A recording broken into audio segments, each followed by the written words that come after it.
Hello दोस्तों, आज जो मैं आपको कहानी सुनाने जा रही हूँ ये कहानी है जादुई 3 चूड़ियों की। तो चलिए दोस्तों देखते हैं जादुई 3 चूड़ियों की कहानी। एक बार की बात है, किसी गांव में कोमल नाम की एक बहुत ही खूबसूरत लड़की रहती थी। एक दिन वो कॉलेज में ब्यूटी कंपटीशन जीत जाती है। उसके बदले उसे ढेर सारा इनाम मिलता है। ये देख कोमल की बहन नंदनी को उससे बहुत जलन होती है। कोमल के घर पहुंचते ही वो अपनी माँ के साथ उसके कमरे में पहुंच जाती है। देखो माँ, आज ब्यूटी कंपटीशन जीतकर ये कितना इतना रही है। इससे इतने सारे इनाम भी मिले हैं। अगर इसी तरह चलता रहा तो एक दिन ये बहुत अमीर बन जाएगी। चलो माँ, हम इसे बदसूरत बना देते हैं, उसके बाद हर कोई इसका मजाक उड़ाएगा। बेटी तू ठीक कहती है, चल इसके हाथ पर पकड़, मैं अभी चाकू से इसकी नाक काट देती हूँ। ये सुनकर कोमल घबरा जाती है और कहती है, नहीं नहीं, आप दोनों मेरे साथ ऐसा क्यों कर रही हो? आखिर मैंने आप दोनों का क्या बिगाड़ा है? लेकिन वो जालिम माँ बेटी कोमल की एक नहीं सुनती और चाकू से उसकी नाक काटकर उसे बदसूरत बना देते हैं। मेरी बात ध्यान से सुन कोमल, आज के बाद तू ये फटे पुराने कपड़े पहनेगी। इतना कहकर उसकी माँ कमरे से सारे सुंदर कपड़े उठाकर अपने कमरे में ले जाती है। उस दिन से बेचारी कोमल फटे पुराने कपड़े पहनने लगती है। दूसरी तरफ उसके कटी हुई नाक देखकर सभी लोग उसका मजाक उड़ाने लगते हैं।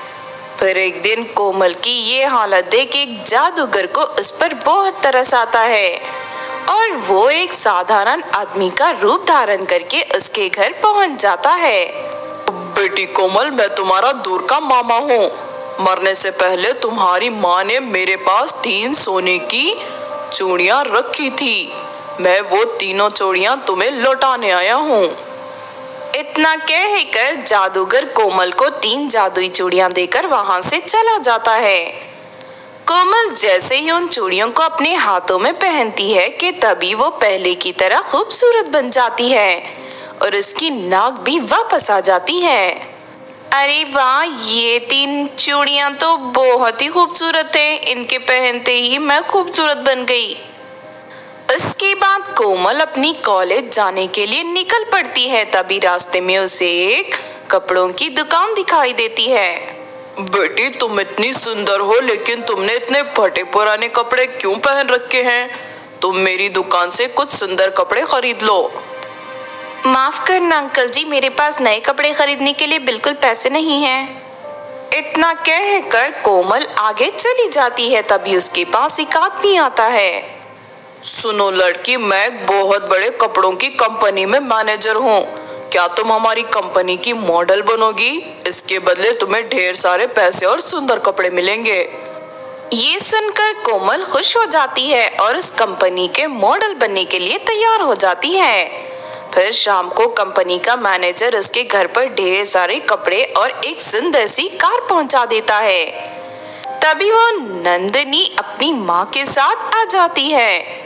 कोमल को फिर से खूबसूरत देख उन दोनों को बड़ी हैरानी होती है। अरे माँ, कल रात को तो हमने इसकी नाक काट कर इसे बदसूरत बना दिया था, लेकिन ये तो फिर से खूबसूरत बन गई और अचानक एक बड़ी कंपनी की मॉडल भी बन गई। ये सब मेरी माँ की दी हुई जादुई चूड़ियों का कमाल है। इनकी वजह से मैं फिर से खूबसूरत बनी हूँ। अब मैं तुम्हारे साथ एक पल भी नहीं रुकूंगी। मैं इसी वक्त ये घर छोड़कर जा रही हूँ। ये सुनकर नंदनी और उसकी माँ को बहुत गुस्सा आता है। चलो माँ, हम इसकी जादुई चूड़ियाँ छीन लेते हैं। बेटी तू ठीक कहती है, तू इसे कसकर पकड़ ले, फिर मैं इसके हाथों से जादुई चूड़ियाँ निकाल लेती हूँ।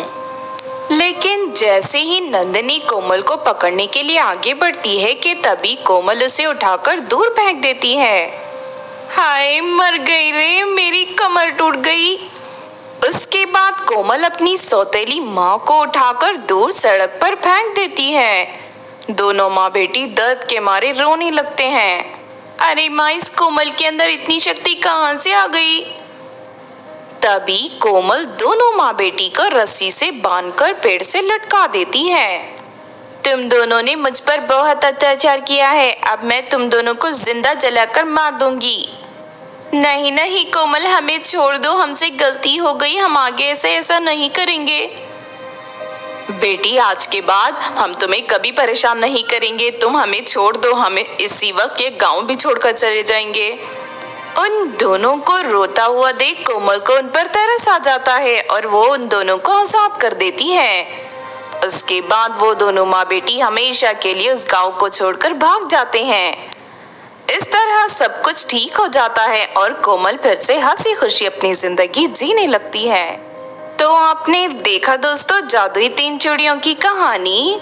इस कहानी से हमें ये सीख मिलती है कि हमें कभी भी दूसरों की खुशी देखकर नहीं जलना चाहिए और ना ही बेवजह कभी किसी को तकलीफ पहुंचानी चाहिए।